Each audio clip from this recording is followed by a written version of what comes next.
Seigneur, nous avons soif que tu viennes nous visiter encore ce matin. Que tu viennes, Seigneur, encourager. Que tu viennes guérir. Bienvenue sur la chaîne chrétienne La Couronne de Vie. Je suis dans la joie de vous savoir tous connectés pour suivre votre émission hebdomadaire « Ainsi parle l'Éternel ». Une émission conçue et créée pour vous afin de vous apporter de l'embellie, de la couleur et de la lumière à votre vie à travers la parole de Dieu. Et donc, comme vous le savez tous, je ne suis pas seule sur ce plateau. Mon invité du jour est la servante de Dieu, le pasteur Ikoko Fanny de l'Assemblée chrétienne Le Salut Parfait. Un mot de bienvenue, servante. Bonjour à vous, servante de Dieu. Bonjour à vous tous qui nous suivez. Soyez tous bénis. Alors, je suis très heureuse d'être ici parmi vous et je crois que le Seigneur va énormément nous faire du bien en ces jours. Donc, je suis le pasteur Fanny Ikoko, visionnaire de l'église Le Salut Parfait dans Paris 14e et je crois que le Seigneur va énormément nous faire du bien. Soyez encore bénis une fois de plus. Soyez la bienvenue sur ce plateau. Merci. Nous sommes honorés de vous recevoir Amen. sur notre chaîne La Couronne de Vie et Amen. principalement à cette émission Ainsi parle l'Éternel. Une Amen. émission où Dieu parle Amen. à son peuple. Gloire à Dieu. Bien-aimés dans le Seigneur, amis téléspectateurs, les avis sont partagés quant à ce qui concerne la foi en l'existence de Dieu.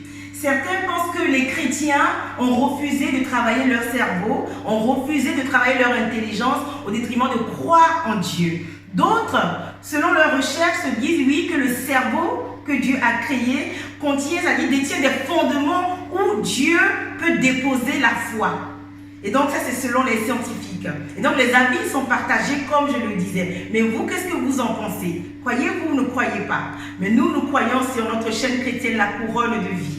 Et le thème du jour en ce jour est comment grandir dans la foi. Certes, certains l'ont déjà, d'autres l'ont encore un peu moins. Certains ne l'ont pas du tout. Mais je crois qu'à travers cette émission, ta foi va grandir. Je crois qu'à travers cette émission, toi qui ne croyais pas jusqu'en ce jour, quelque chose va s'allumer en toi.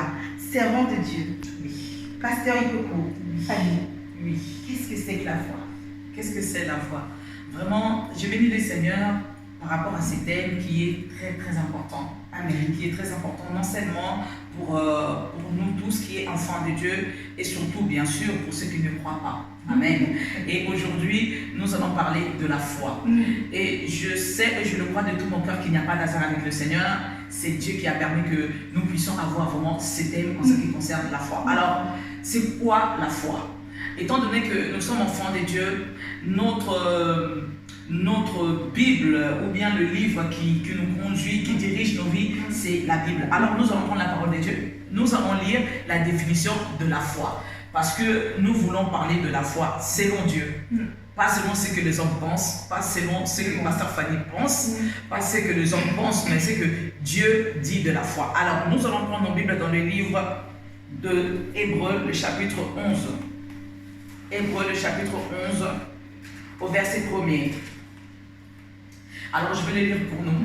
Hébreux, le chapitre 11, au verset 1er, voici ce que la Bible nous dit. Or, la foi est une ferme assurance de choses qu'on espère, une démonstration de celles qu'on ne voit pas. Amen. Alors, pour faire plus simple, pour que d'autres personnes puissent comprendre, c'est quoi exactement la foi? En fait, la foi, en quelque sorte, c'est une confiance inébranlable. D'accord? C'est être convaincu ou croire de quelque chose qu'on ne peut pas voir ou ressentir à travers nos cinq sens. En gros, la foi, c'est ça. C'est avoir une foi inébranlable, faire confiance réellement, sans douter. Donc, c'est dire simplement, je sais que, je sais que, je sais que. En quelque sorte, c'est ça la foi. C'est vrai que pour les personnes qui ne connaissent pas le Seigneur, vont se dire, c'est un peu compliqué, mais là on vient de nous dire, oui, c'est une assurance de choses qu'on espère, mais en tout cas, la foi, en quelque sorte, c'est une confiance inébranlable. C'est une confiance que rien ne peut ébranler.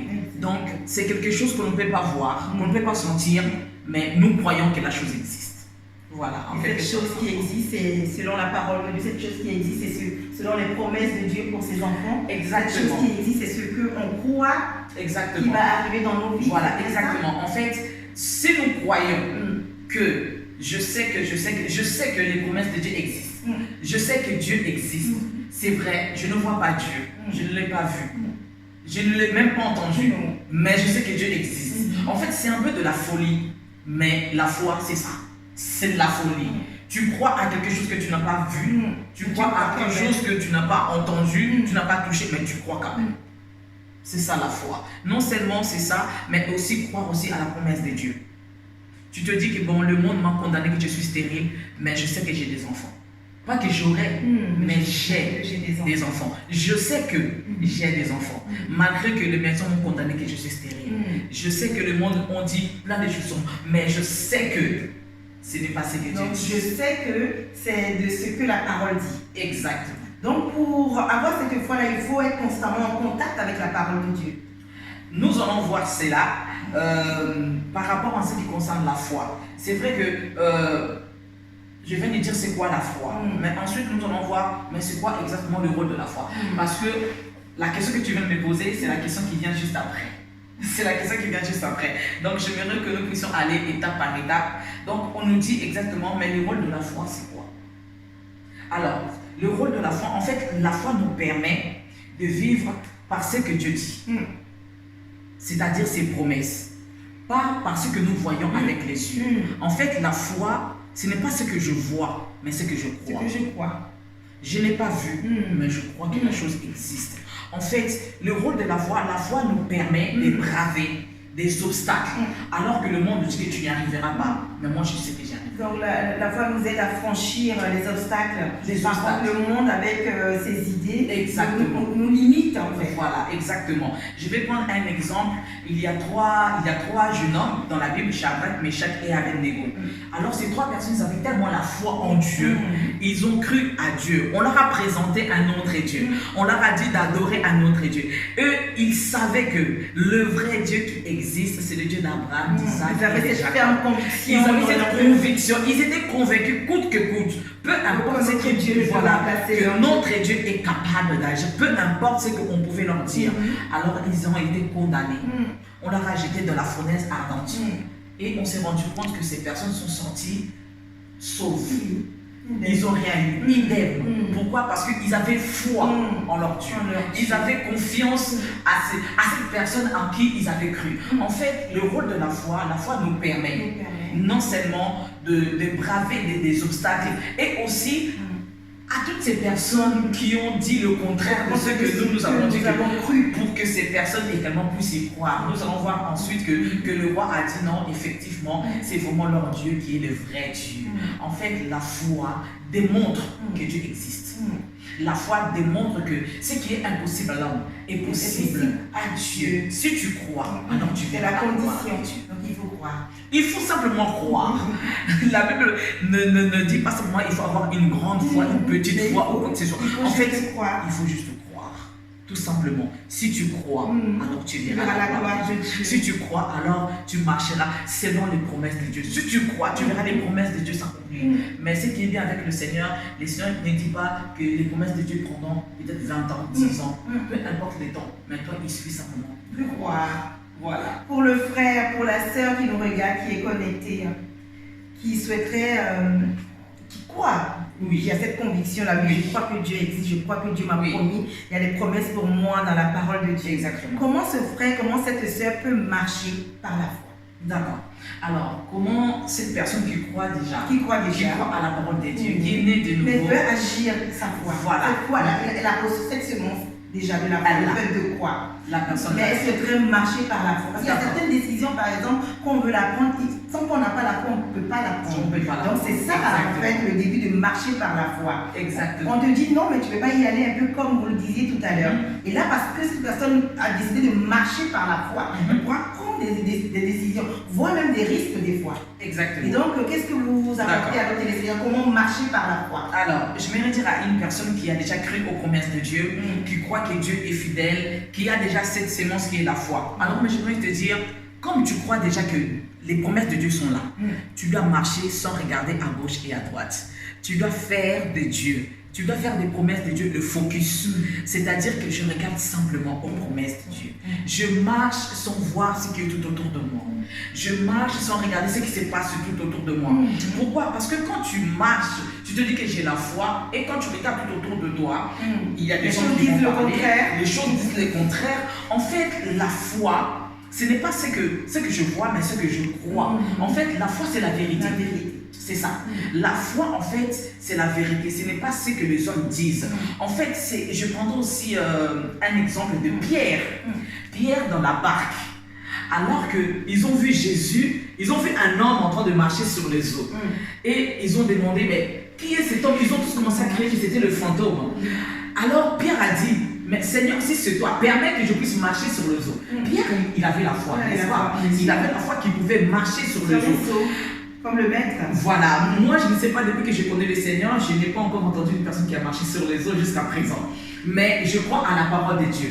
Pierre a commencé à marcher sur les eaux. Il n'a pas douté une seule seconde. Mais après avoir fait quelques pas, la Bible nous dit qu'il a commencé à couler. Pourquoi? Parce qu'il a regardé à la tempête. Exactement. Il a regardé ce qui s'est passé tout autour de lui. Et alors, non, c'est pas parce qu'il n'avait pas la foi, mais sa foi devait être constante. Sa foi ne devait pas diminuer. En fait, moi, je dirais que sa foi a commencé à diminuer quand il a tourné les regards sur la tempête. Et c'est ça le problème. Tu crois déjà, c'est très bien. Alors maintenant, comment faire pour marcher dans la foi? Que Dieu soit l'objectif. Que les promesses de Dieu soient l'objectif. Focalise-toi sur les promesses de Dieu. Focalise-toi sur Dieu. C'est lui qui t'a donné ces promesses. C'est vrai. Quand tu regardes tout autour de toi, tu te dis vraiment ce que le monde me présente, c'est le contraire de ce que Dieu a dit. Mais la Bible nous dit que Dieu, Jésus-Christ, il est le chemin, la vérité et la vie.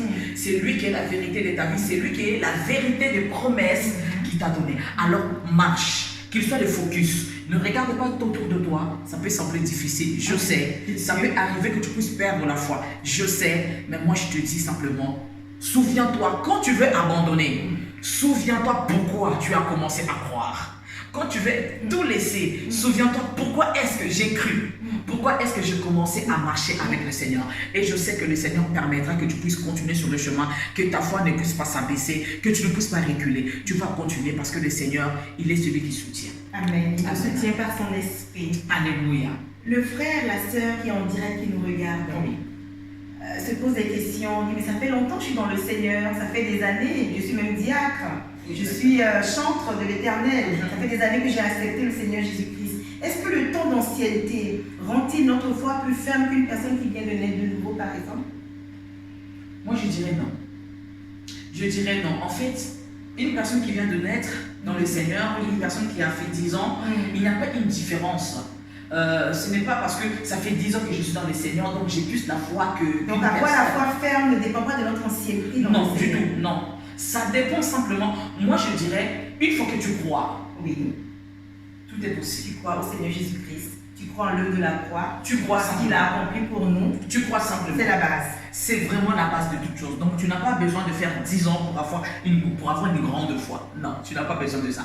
Tu crois seulement. Tu crois seulement. Crois ça seulement. n'a rien à voir avec l'ancienneté. Ça n'a rien à voir. C'est parce que certains se sont complexés. Hein. La dernière fois, moi j'avais une sœur qui était en train de me parler. Je viens à peine d'accepter le Seigneur Jésus-Christ.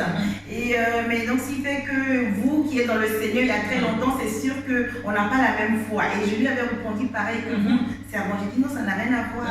Donc, elle se disait, mais je viens de naître, donc ma foi n'est pas aussi grande que votre foi. J'ai dit non, il suffit de croire. En fait, moi j'ai un verset par rapport à ça dans Romains, le chapitre 12, au verset 3.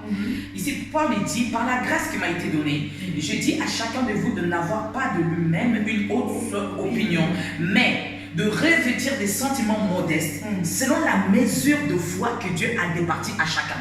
En fait, j'aimerais dire, nous tous à la base, c'est quand nous avons cru, le Seigneur a déposé la quantité exacte.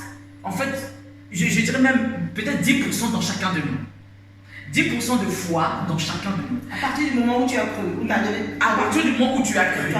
En fait, ce n'est pas une question de quantité, mais c'est une question de qualité. De qualité. Là, on va y venir là. On va y revenir. Voilà. On va y revenir. Donc au moment où tu crois, tu dois savoir que dans tout chrétien, dans tout enfant de Dieu, Dieu a déposé, Dieu a départi.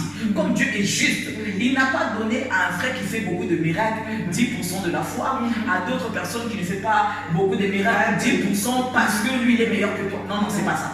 Dieu a départi en chacun de nous le même pourcentage de la même mesure de foi dans tout à chacun de nous. Donc une personne qui a cru au Seigneur il y a 10 ans, qui fait beaucoup de miracles, et toi qui viens de recevoir Dieu maintenant, ben, sache que vous avez eu la même portion de foi. Mais après, il faut travailler. La foi. Exactement. Il faut travailler la foi. Il faut la travailler en lisant la parole, en jeûnant, en demeurant dans la présence de Dieu. Exactement. En fait, pour que la foi puisse augmenter, oui. En fait, moi je prends la foi comme le foie que nous avons dans notre corps. Le foie, en fait, il y a plusieurs muscles. D'accord? Quand nous sommes nés, nous avons eu le même muscle. Exactement. Mais nous allons voir d'autres personnes qui sont beaucoup plus développées. Pourquoi? Parce qu'ils se sont exercés. Voilà, ils ont travaillé leurs muscles. Et c'est pareil aussi avec la foi en Dieu. C'est-à-dire quand tu travailles ta foi, quand tu mets ta foi en œuvre, ta foi aussi augmente. En fait, la qualité de ta foi augmente. Alors que si tu ne travailles pas ta foi, en fait, l'ennemi de la foi, c'est le doute. Le doute. La peur. Voilà, le doute et la peur. Si tu te dis que non, je n'y arriverai pas, certainement tu n'y arriveras pas. C'est sûr. C'est sûr, ce qui est clair. Si tu dis que non, si je prie pour cette personne, est-ce que cette personne sera vraiment guérie? C'est ce qui est tout à fait normal, cette personne ne sera pas guérie. En fait, voilà, parce que tu ne crois pas. En fait, la première chose, il faut travailler ta foi. Il faut exercer ta foi. En fait, j'ai vu un témoignage d'un grand homme de Dieu, un Américain. Il a prié plus de 800 fois pour qu'une personne soit guérie. Pour un seul sujet. Pour un seul sujet. Au bout de 8e fois, la personne a été guérie. Donc pendant 800 fois, il n'avait pas de résultat. 799e fois, il n'avait pas de résultat. Donc, il ne s'est pas arrêté. Il a continué à prier. Il a continué à prier et en fin de compte, la personne a été guérie. Parce qu'il a exercé sa foi. Et donc, exactement ça. Et donc, la persévérance vient aussi jouer son rôle. Exactement. Nous allons parler aussi de la persévérance tout à l'heure. La persévérance, c'est très important. En fait, la persévérance, c'est la continuité des choses. Ce que tu as commencé de faire, continue de le faire, même si tu ne vois pas les résultats. Jusqu'au bout. Ne te dis pas que non, j'ai essayé une fois, comme je n'ai pas vu le résultat, j'arrête là. Non, au contraire, on ne s'arrête pas. La foi ne s'arrête pas. La foi, même si tu ne vois pas le résultat, la foi continue. Même si la foi ne voit pas les choses telles qu'elles sont, la foi ne voit pas les promesses de Dieu s'accomplir, mais la foi continue de s'opérer. En fait, c'est ça. La foi grandit en s'exerçant. Au fur et à mesure que tu t'exerces, ta foi aussi grandit. Il y a un frère qui nous pose une question. Il souhaiterait savoir comment grandir dans la foi. Il souhaiterait faire des miracles. Il dit qu'il est vraiment émerveillé lorsqu'il voit Dieu utiliser certains serviteurs de Dieu, certains servants de Dieu à faire des grands prodiges. Il souhaiterait faire des miracles, il souhaiterait faire des prodiges. C'est la question du jour. Donc, qu'est-ce qu'on peut répondre à ce frère-là qui nous regarde? Comment faire grandir sa foi? Première chose, j'aimerais dire, en fait, les miracles, ce n'est pas nous qui les faisons, premièrement. Les miracles, c'est Dieu qui le fait. Amen. Nous ne sommes que des instruments. Amen. Si le Seigneur dit aujourd'hui que cet homme sera sauvé, il sera sauvé. Tu peux beau prier, mais si Dieu ne décide pas que la personne soit guérie, la personne ne sera pas guérie. C'est vrai qu'il y a la foi qui va opérer, mais les miracles, ce n'est pas l'homme qui le fait. Ce n'est pas du petit côté que je décide de faire des miracles et je fais des miracles. Je dirais que ça serait trop facile. Mais et l'homme risque de voler la gloire à Dieu. La gloire à Dieu, exactement. Donc, ce n'est pas l'homme qui décide de faire des miracles. C'est vrai, peut-être que c'est juste la formulation. Oui, il veut qu'il puisse être utilisé par Dieu. Exactement. Et il dit, je veux faire des miracles. Voilà, ok. Mais j'aimerais aussi prendre aussi un autre verset, toujours dans le livre de Romains, le chapitre 10, au verset 17, la Bible nous dit: ainsi la foi vient de ce qu'on entend, et ce qu'on entend vient de la parole de Dieu. Alors, comment faire grandir sa foi? C'est à travers la parole de Dieu. Amen. La foi vient de ce qu'on entend. Après, certainement, la parole de Dieu, la Bible qui est là, mais ça dépend aussi de ce que tu entends tous les jours. Parce que certainement, si tous les jours tu entends, par exemple, pour un enfant, tous les jours cet enfant entend que tu es bête, tu es bête, tu es bête, cet enfant se dira, ben oui, c'est vrai. Puisque cet enfant entend toujours la même chose, mais effectivement, je vais accepter que réellement je suis bête, que je n'y arriverai pas. Ça dépend aussi de ce que tu entends. Non seulement à travers la parole de Dieu, à travers les ordres de Dieu, mais tout autour de toi, par rapport à ton environnement, qu'est-ce que tu entends? Parce que ça dépend si tu entends que des mauvaises choses, cela risque aussi de toucher aussi ta foi. Alors moi je dirais, fais en sorte d'étendre ton oreille, d'écouter vraiment que de bonnes paroles. Que de bonnes paroles. Donc il faut trier. Il faut trier. Ce que tu dis, quand tu vois une personne qui commence à dire de mauvaises choses, arrête cette personne. vraiment, mets-toi en colère, dis à cette personne, tu ne fais pas. Il faut avoir le courage de dire non à la personne. Il faut dire non et stop, je ne vais pas entendre ce que tu dis parce que simplement, ce que tu dis met un frein à ma foi. Influence négativement. Voilà, ça m'influence négativement. Donc, en fait, la foi, nous devons savoir que la foi, c'est la mode d'opération de Dieu. D'accord? En fait, la foi, c'est la porte qui permet à Dieu de passer du monde spirituel au monde physique, du monde invisible au monde visible. Donc, si ta foi est ébranlée, si ta foi est touchée, sache que tu ne verras pas les miracles. Cette porte reste fermée. Cette porte Et reste donc, il n'y a fermée. pas les champs, il n'y a pas le flux là. Et Dieu ne pourra pas agir. Et tu pourras dire que non. Tu diras, Dieu n'existe pas. Dieu m'a prié. Exactement. Alors que pourquoi? Parce que où l'homme de Dieu n'a pas su prier. Voilà. Mais le problème, c'est que ce n'est pas l'homme de Dieu. C'est clair. Le problème, c'est toi. L'homme de Dieu peut On ne le avoir... reconnaît pas facilement. Malheureusement, on croit que l'homme de Dieu, il est Superman, il peut faire des miracles comme il veut. Exactement. En fait, c'est pas ça. L'homme de Dieu peut avoir la foi. Dieu peut lui parler. Mais le problème, c'est que c'est toi qui reçois la parole. C'est toi qui reçois les miracles. Est-ce que tu as cette foi? Est-ce que tu laisses la porte grande ouverte pour que Dieu puisse passer? C'est ça le problème. Ça. Donc, pour grandir aussi dans la foi, tu dois savoir que ma foi ne doit pas être démesurée. Ma foi doit être ce qu'elle doit être, selon ce que Dieu dit. Très bien. Donc, je crois. Ce n'est pas que non, ma foi, elle a 70% ou à 50%. Non, elle a la foi. Dieu dira que si vous avez une petite foi, comme le grain de sénévé, et nous devons savoir que le grain de sénévé, c'est le plus petit des grains, de tous les grains. Donc, une toute petite foi est capable de faire des grandes choses. Le problème, tu dois avoir la foi et de laisser cette porte grandement ouverte pour que Dieu puisse entrer et de faire des miracles dans ta vie. Amen. Amen. Servante, comment fortifier sa foi pour avoir une foi de qualité? D'accord. Luc, le chapitre 17, le verset 5, c'est ce que je viens de vous dire. Ici, nous voyons les apôtres dire au Seigneur, augmente-nous la foi. Et le Seigneur dit, si vous aviez de la foi comme un grain de sénévé, vous diriez à ces sycomores, un arbre, déracine-toi et plante-toi dans la mer, et il vous obéira. En fait, ici, les disciples ont demandé à Jésus d'augmenter leur foi. En fait, le problème, ce n'est pas d'augmenter la foi. Ici aussi, nous parlons de la qualité de la foi. En fait, le problème, ce n'est pas d'avoir, comme je le dis, 100% de la foi. Non. En fait, c'est la qualité. En fait, mettre ta foi en œuvre, la mettre au travail. D'accord? Comme je l'ai dit tout à l'heure par rapport aux muscles, tout ça, etc. En fait, pour avoir une foi de qualité, ta foi doit travailler. Si ta foi ne travaille pas, ta foi ne sera pas une foi de qualité. Parce que tout simplement, toi tu dis simplement, en fait il faut la travailler, tu ne peux pas te limiter. Je sais que j'ai des promesses de Dieu, je sais que Dieu m'aime, je sais que Dieu est mort à la croix pour moi. En fait, il faut la mettre en œuvre. Ok, nous avons tous eu un passé avant de connaître le Seigneur, d'accord? Nous ne sommes pas nés aujourd'hui et nous avons accepté Christ directement. Nous avons eu un passé. Il y a d'autres personnes, leur passé est lourd. Et comme le diable, il sait, le diable te fait rappeler ton passé en te disant voilà ce que toi tu as fait. Il te culpabilise. Mais toi, à travers la foi, tu mets ta foi en œuvre.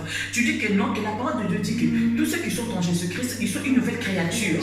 Alors mon passé est passé. Maintenant, je suis une nouvelle créature. C'est ça aussi. En fait, moi je dirais, la foi ne t'attend pas simplement à faire des grands miracles. Même comme le demandait le frère. Comme le demandaient les frères, de ressusciter les morts, de guérir les malades. En fait, avec des petites choses de tous les jours de la vie. Exactement. Alors démontre ta foi. N'attends pas d'abord de voir un mort qui est là pour que le mort soit ressuscité. Non, c'est pas ça. Dis-toi déjà, parce que dans notre pensée, le diable joue beaucoup avec les pensées. Il va te dire, voilà, toi, avec tout ce que tu as fait, hier tu étais une prostituée, alors tu ne vas jamais te marier. Aucun homme ne voudra de toi. Mais toi, tu te dis que non, je sais qui je suis. À la croix, Christ a payé ma dette. Et je sais qu'il y a un homme que Dieu a préparé pour moi. Et en son temps, je sais que je pourrais me marier. Et cet homme-là pourra me rencontrer. En fait, mais c'est ça aussi la foi. La foi, c'est avec des petites choses. Démontre d'abord ta foi. Si tu veux avoir une foi de qualité, démontre d'abord ta foi avec des petites choses. Alors le Seigneur fera également de grandes choses. Les grandes choses viendront après.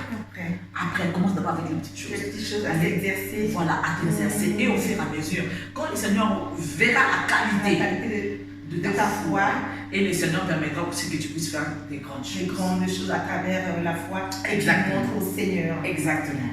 Servant de Dieu, un mot de la fin pour nos téléspectateurs. D'accord. Alors, un mot de la fin. J'aimerais nous dire, c'est vrai, certainement, nous vivons dans un monde où on nous présente tellement de choses. On nous présente beaucoup de choses, nous rencontrons aussi beaucoup de choses dans la vie. Mais je voudrais dire à un frère, à une sœur qui nous a suivis aujourd'hui. Vous savez, la foi, c'est ce qui fait le fondement de la vie chrétienne. Quand tu perds la foi, Dieu ne pourra pas agir dans ta vie. Parce que premièrement, avant de croire que Dieu existe, tu dois d'abord avoir la foi. Alors, la foi qui a permis que tu puisses croire que Dieu existe, que tu puisses accepter ses promesses dans ta vie, que tu puisses dire que je suis réellement né de nouveau. Garde cette foi. C'est vrai, tu vas rencontrer beaucoup de problèmes, tu vas rencontrer beaucoup de tempêtes, tu seras persécuté, peut-être même rejeté, abandonné. Mais toi, fais confiance à celui qui t'a appelé. Fais confiance qui t'a choisi, qui t'a mis à part. Fais confiance à la personne qui t'a fait confiance. Même si le monde, on dit que non, cet homme ou cette femme, non. C'est une personne qu'on ne pourra jamais faire confiance. Mais toi, Dieu a pris le risque de te faire confiance. Alors attache-toi à Dieu.